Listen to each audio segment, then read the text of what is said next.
안녕하세요. 프로파일럿 막내 PD 김정률입니다. 갑자기 뜬금없는 얼굴이 나와서 많이 놀라셨죠? 오늘은 새로운 코너 진행해 볼 텐데요. 앞으로 많은 이슈가 된 무기들을 전문가 인터뷰와 함께 소개해 드리도록 하겠습니다. 그럼 바로 가보시죠. 현대로템에서 생산한 K2 전차, 폴란드 첫 수출 쾌거로 성공 가도를 달리고 있는 수출 효자 무기입니다. 작년 8월 폴란드와 4조 5천억 원대 규모 수출 계약으로 K전차가 국제적으로 인정을 받게 되었죠. 특히 폴란드 측 긴급 요청으로 4개월 만에 첫 인도라는 이례적인 기록을 달성하기도 했습니다.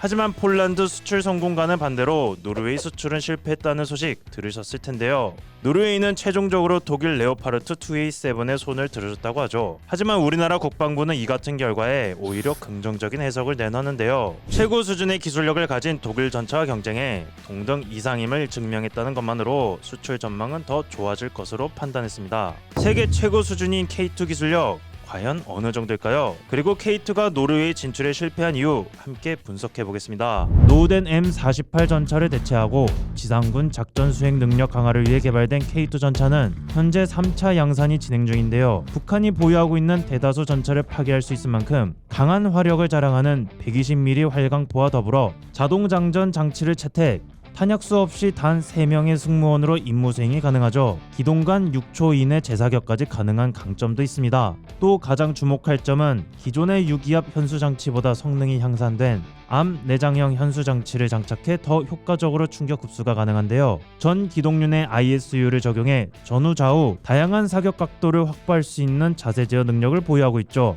이 자세 제어 능력은 다목적 성형 자격탄의 근접식 신강과 함께 만나 공중 위협에도 대응할 수 있습니다. 전차로서는 드물게 헬기 공격에 대응할 수 있는 것이죠. 간단한 설명만으로는 아직 어려운데요. 그래서 K2 개발에 직접 참여하신 현대로템 연구원님을 모셨습니다.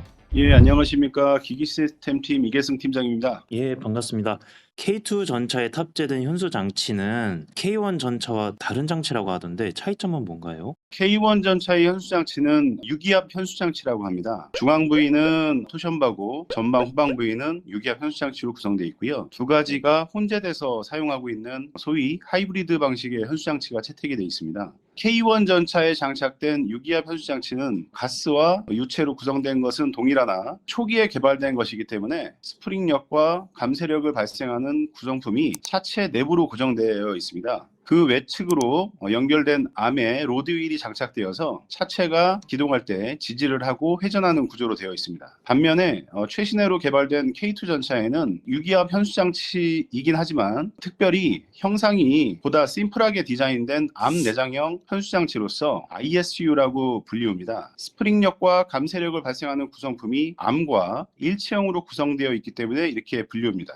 ISU에 직접 로드휠이 장착되어서 차체를 지지하고 회전하는 구조로 되어 있습니다. 특히 차체 측면이 함몰된 구조가 아니고 전차 내부의 설계 공간을 최대한 활용할 수 있는 이점을 가집니다. 아, 그렇군요. 그리고 제가 알기로도 일단은 K2 전차의 그 유기압 현수 장치는 산악지대를 돌파하기에도 유리하다고 들었는데요. 이게 어떤 원리로 움직이는 걸까요? 산악지대는 노면의 굴곡이 심해서 전차가 고속으로 주행하기 위해서는 노면으로부터 발생되는 강한 하중을 영민하게 지탱해주는 현수장치가 요구됩니다. 로드휠이 수직으로 움직이는 변이, 즉 스프링이 압축되는 현상이 발생되는데요. 이때 발생되는 큰 하중을 지지하는 강한 스프링력이 요구되는데 유기압 현수장치의 스프링은 가스의 특성 때문에 압축 현상 발생 시에 스프링력이 2차원적인 특성 곡선을 나타내기 때문입니다. 토션바로 구성된 현수장치는 1차원적인 스프링 특성 곡선을 보이기 때문에 동일한 압축이 발생할 때 더 큰 하중을 지지할 수 있게 되는 원리입니다. 이러한 특성을 바탕으로 산악지대와 같이 험지가 많은 우리나라 환경에서 보다 나은 기동 특성을 제공하고 있습니다. K2 전차는 기동력을 더욱 증가시키기 위해 6축의 현수장치를 적용하여서 차량 길이를 보다 최소화하고 단위 중량당 마력을 키우는 1500마력의 파워팩이 적용되어 있기 때문에 기존의 전차들 대비 복잡한 전장 환경에서 더욱 기민한 기동을 할 수 있다고 볼 수 있습니다. 현수 장치로도 포 각도의 변화를 주어서 명중률을 높인다고도 하는데 이게 실제 전장에서 어떻게 쓰이는 걸까요? 전차의 포는 좌우 말고도 고저, 즉 상하로 움직이는 구조로 되어 있고요. 우리나라와 같이 험악한 산악지대를 이루는 지역에서는 기존의 포의 각도만으로 목표물을 지향하기가 힘들 때 차체를 자세 제어를 통해서 향상된 각도 변화를 줄 수 있기 때문에 명중률이 더 높아질 수 있다고 할 수 있겠습니다. 이러한 전술적인 이점과 다양한 운용성 증대 측면 때문에 ISU의 기능은 우리 K2 전차에 적용된 것이 첫 사례로서 세계적으로도 우수한 평가를 받고 있습니다. 뿐만 아니라 K2 전차의 진면목은 자체 방어 능력에서 찾아볼 수 있습니다. 보라매님들도 아시다시피 K2 전차에 탑재된 능동 방어 시스템은 소프트킬, 하드킬 시스템 모두 소화가 가능한데요. 여기에 대한 설명도 현대로템 연구원님께 직접 들어봤습니다. 능동 방어 시스템은 적의 위협에 대해서 능동적으로 대응하는 방식으로서 전차의 승무원이 별도의 조작 없이 시스템이 자동으로 작동하게 됩니다. 즉, 인공지능이 탑재된 장비로서 전차의 여러 장비들 중에서도 특히 하이테크놀로지 기술이 집약된 장치라고 보시면 되겠습니다. 능동 방어 시스템은 크게 하드킬과 소프트킬로 구분되는데, 소프트킬은 레이더가 대전차 미사일 등의 위협체를 탐지하면 우선 승무원에게 위협을 경고하고 연막탄을 발사하여 적으로부터 나의 위치가 노출되지 않도록 한 후 재빨리 기동, 회피하거나 날아오는 위협체가 유도 미사일일 경우에는 적이 미사일을 조종하지 못하도록 전파 방해 또는 제밍 방식으로 내 전차가 피탄되는 것을 막을 수 있는 방식입니다. 현재 K2 전차에는 소프트킬인 방어용 레이더와 복합 연막탄 발사기가 장착되어 있습니다. 하드킬은 소프트킬보다 좀 더 적극적인 방식으로서 날아오는 위협체를 탐지 추적한 후 대형탄을 발사하여 적당한 거리에서 교전하여 파괴시키는 방식입니다. 미사일을 요격시키는 패트리어트 미사일과 유사한 방식으로 날아오는 대전차 위협체의 속도가 평균적으로 200에서 300m/s, 빠른 것은 1000m/s 이상이고 레이더로 매우 정확도가 높게 위치와 속도 데이터를 측정해야 됩니다. 통제 컴퓨터는 위협체와 대형탄이 만나는 지점을 예측하고 대형탄을 발사할 시점을 계산합니다. 그리고 발사기는 계산된 위치로 매우 빠르고 정밀하게 구동하고, 마지막으로 대형탄은 통제 컴퓨터가 예측한 위치로 정확하게 날아가서 위협체를 파괴할 수 있어야 합니다. 이 모든 과정이 1초 이내에 끝나게 하고 1000분의 1초의 시간을 컨트롤해야 하는 매우 고난이도 기술이라고 하겠습니다. 실제로 많은 나라에서 하드킬 개발을 진행하였지만 현재 이스라엘 등 몇 나라만 개발을 이어가고 있는 실정입니다. 우리나라도 5년 동안 KAPS를 성공적으로 개발을 완료를 하였습니다. 현대로템도 K2 시제 전차에 장착하여 시험 평가까지 완료를 하였습니다. K2가 물론 화력면에서도 다부지다는 평을 듣고 있지만 특히나 전차의 자세 제어 기능은 K2에 적용된 것이 세계 첫 사례라고 하니 국산 무기가 더 자랑스러워지는 기분이네요. 이렇게 기술력 좋은 K2 전차, 하지만 폴란드와 같은 유럽 국가인 노르웨이에서는 수출에 왜 실패했을까요? 최현우 군사 전문가에게 그 이유를 물어봤습니다. K2 노르웨이 수출 실패 원인은 뭐라고 보십니까? 사람들이 폴란드에서 너무 큰 성공을 거뒀기 때문에 그거의 어떤 연장선상에서 그 다음 시장에 대한 성공을 바라는 것은 당연하다고 봐요. 그런데 이게 전차가 어떻게 보면은 완전히 자주포하고도 틀리잖아요, 체계가. 노르웨이에서 동계 주행 시험에서 앞섰다고 해서 그 K2 전차를 당연히 도입할 거라고 보는 것 자체는 제가 봤을 때는 조금 안이한 판단이고, 무기라는 거는 성능도 있지만 정치적인 문제도 있거든요. 외교적인 문제도 있고. 그런데 폴란드 같은 경우는 K2 전차를 도입할 수밖에 없었던 이유 중에 하나가 자기네들의 방위 산업을 키우기 위한 목적도 큽니다. 자기네들 업체들을 통해서 K2 전차를 생산을 하고 더 나아가서는 자기네들이 직접 만든 것들을 수출하겠다는 그런 의욕까지 보이고 있거든요. 이게 큰 폭으로 보셔야 돼요. 프랑스와 독일이 지금 차세대 전차 사업을 진행하고 있는데, 얼마 전에 폴란드가 거기에 참여를 요청했었는데 거절당했었어요. 차세대 전차 사업을 끼게 되면은 프랑스와 독일은 결과적으로 자기들 몫을 나눠줘야 되거든요.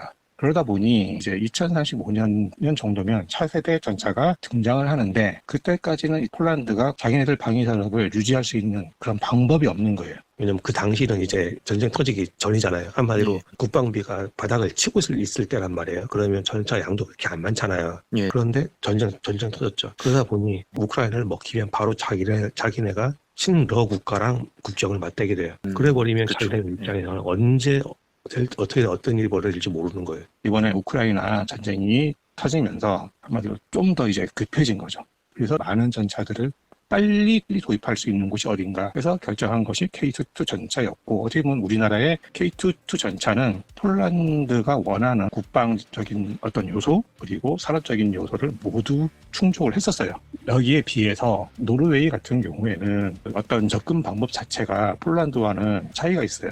노르웨이는 전쟁 이전에 있었던 어떤 갑축 분위기 그런 것들을 이어가는 것들 때문에 전체적으로 비용이 덜 드는 걸 하려고 했었는데, 이번에 우크라이나 전쟁이 일어나면서 이제 나토라는 틀에서 연합작전을 원활하게 하기 위해서는 자기들만 최신 전차를 보유해서는 안 되거든요. 그래서 연합작전이 중요하기 때문에, 그리고 이제 지원도 받아야 되거든요. 노르웨이 같은 경우는 잠수함도 독일제를 사고 그런 식으로 독일과 연관되는 것들이 많아요. 그러다 보니 그런 여러 가지를 고려해서 레오파드를 선택한 것으로 보입니다. 그러면은 아쉽게도 뭐 노르웨이 진출은 실패로 끝났지만 K2 전차의 중동 시장 수출 전망은 어떻게 보세요? 일단 K2 전차가 중동 시장을 노릴 수 있는 가능성은 상당하다고 봅니다. 첫 번째가 지금 보면 이제 노후관 전차들이 많이 있어요. 아직도 M60 전차를 굴리는 이집트도 있고 그런 나라들이 많거든요. 그러다 보니 K2 전차가 비집고 들어갈 틈은 커요. 제가 희망적이라고 말씀드리는 이유는 외교적인 문제가 있어요. 첫 번째로는 지금 사우디하고 미국하고 사이가 상당히 안 좋잖아요. 지금 사우디 군이 미국제 M1A2 전차를 지금 가지고 있거든요. 그래서 이제 미국제 무기 수입을 이제 줄이는 형태인데, 그런 것들을 가만히 보면 이제 미국제 도입제도 못하고 독일에서도 예멘 내전의 문제로 해서 무기 수출을 못하고 있기 때문에 미국제 M1 전차와 레오파드 전차가 들어올 수 있는 틈은 없어요. 그러다 보니 지금 떠오르고 있는 중동 시장을 보면 이집트가 있고 모로코가 있고 아랍에미리트가 있거든요. 지금 이런 것들을 본다면은 K2 전차가 나갈 수 있는 어떤 진출 가능성은 상당하다고 봅니다. 일단 K2 전차는 성능은 이미 안정적이 됐어요. 그 대신에 한 가지가 지금 약점이 뭐냐면은 파워팩 부분 있지 않습니까? 그것이 아직까지 외국제에서 벗어나지 못했거든요. 현재 지금 우리 군도 국산 엔진에 독일제 변속기를 지금 결합을 해서 쓰고 있잖아요. 예. 이 변속기 부분이 독일제이기 때문에 독일이 무기 수출을 금지한 국가들 있죠. 그쪽으로는 만약에 K2 전차를 수출하려고 했을 때 그게 문제가 될 수가 있어요. K2 전차가 그쪽으로 수출되려고 하더라도 독일이 변속기 수출을 허용 안 할 가능성이 크죠. 두 번째는 우리 수출에 필요한 국가적인 어떤 조금 지원적인 면인데, 수출 금융 쪽에서 좀 더 유연성을 발휘할 필요가 있어요.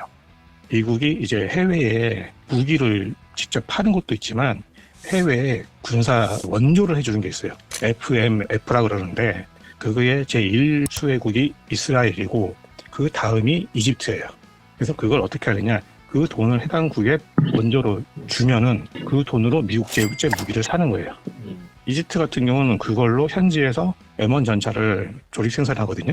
근데 만약에 K2 전차를 택했다 그러면은 국산 전차를 도입하는데 미국이 준 원조를 사용할 수가 없어요. 게다가 지금 이집트는 코로나 대유행 이후에 관광 산업이 무너진 상태거든요. 가장 큰 외화 수입원이 없기 때문에 우리한테 대금을 갚기 위한 방법이 없어요. 그렇기 때문에 수출 금융에 의존할 수밖에 없거든요. 예. 그런 것들을 했을 때 좀 과감한 정책이 좀 필요하죠. 국가 차원에서. 그런데 그걸 이제 국가 신의도라든지 그런 걸 봐야 되기 때문에 무조건 수출 금융을 확대해야 한다라는 건 아닙니다. 국가 정책적으로 좀 평가를 잘 하시고 수출을 지원하기 위한 좋은 방향으로 좀 더 이제 정책을 개선해 주셨으면 좋겠다라는 정부에 대한 희망이죠, 이거는. K2는 비록 노르웨이 수출에 실패했지만 최현우 군사 전문가 말씀대로 이집트, 오만, 사우디아라비아 등 사막형 전차가 필요한 중동 국가의 연쇄 수출로 이어질 가능성도 있겠죠. 한국에겐 무기 수출의 기회, 다른 나라에게는 국가를 지킬 수 있는 무기 도입 사업, 앞으로 프로파일럿도 응원하며 함께 지켜보도록 하겠습니다. 오늘 영상이 유익하셨다면 구독과 좋아요 부탁드리겠습니다. 필승!